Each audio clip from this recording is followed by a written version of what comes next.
So, na pwedeng pagsimulan ng pagkalugi ng sari-sari store negosyo mo. This is Tito Jats, your sari-sari store explorer. If you like my videos, paki-subscribe naman, okay? Or paki-follow. So, ano nga ba? Ano nga ba yung tatlong bagay na pwedeng pagkaugatan ng pagkalugi ng sari-sari store negosyo natin? Number one is walang pumapasok na sales, no? So alam naman natin sa sari-sari store negosyo, yung timpla ng buhay natin, mga owners, is minsan may sales, minsan nasa taas, minsan mababa. Nasa taas, mababa. So minsan tumutumal, minsan lumalakas. Subalit, if ang area mo, nanonotice mo na talaga na ilang months na, hindi talaga bumabawi, no? Na sobra talagang patumal ng patumal ang sales, then baka kailangan mo ng pag-isipan if that area is still worth it na pagbentahan. Baka kasi wala ka ng customers dyan, di ba? So, isa po yan sa mga rason na pwede magpalugi ng sari-sari store negosyo mo.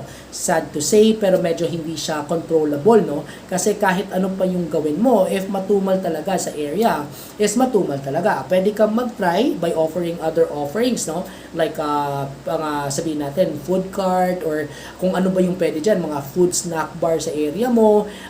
Pag nagawa mo na ang lahat and matumal pa rin, then it's time for you to think about plan B.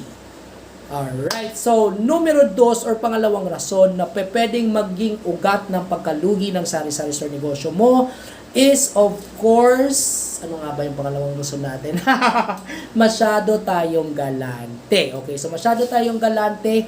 Pag may bumibisita ang kakilala natin or kamag-anak natin, kuha ng kung ano-ano sa tindahan, o chips, soft drinks, and galante tayo. Hindi natin binabayaran. Kinukuha ni nanay, ni tatay, ni kuya, ni ate, kasama si Bantay.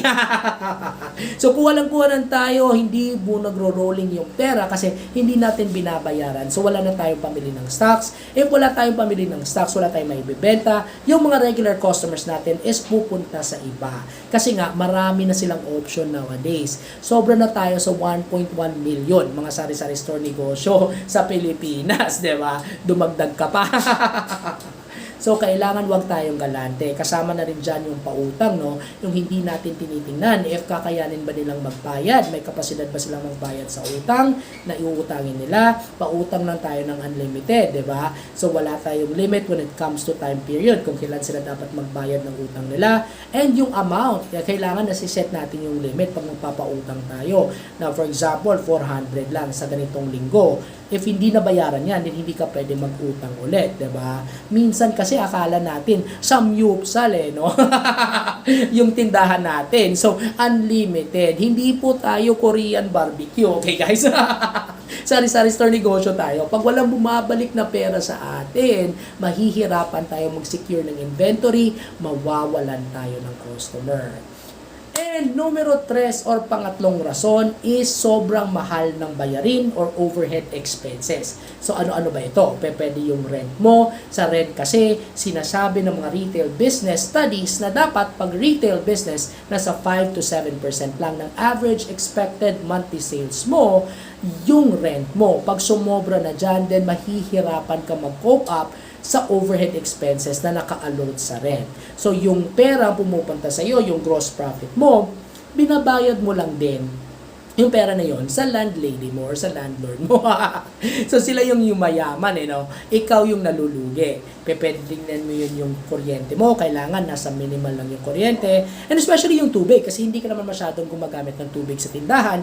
Not unless dyan ka nakatira, dyan ka naliligo, dyan ka nagtutoothbrush, umiinom ng tubig, at naglalaba.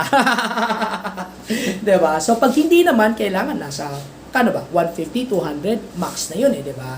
And if hindi mo kailangan ng tauhan na marami, huwag ka kumuha. Pag kayang-kayang ikaw lang or yung kasama yung partner mo, then kayo na lang muna yung mag-handle ng negosyo hanggang lumaki. If need mo na talaga ng tauhan, diyan ka na kumuha. Kasi gastos pa yan, bayarin pa yan. Not unless nagtatrabaho ka at wala kang choice, diba?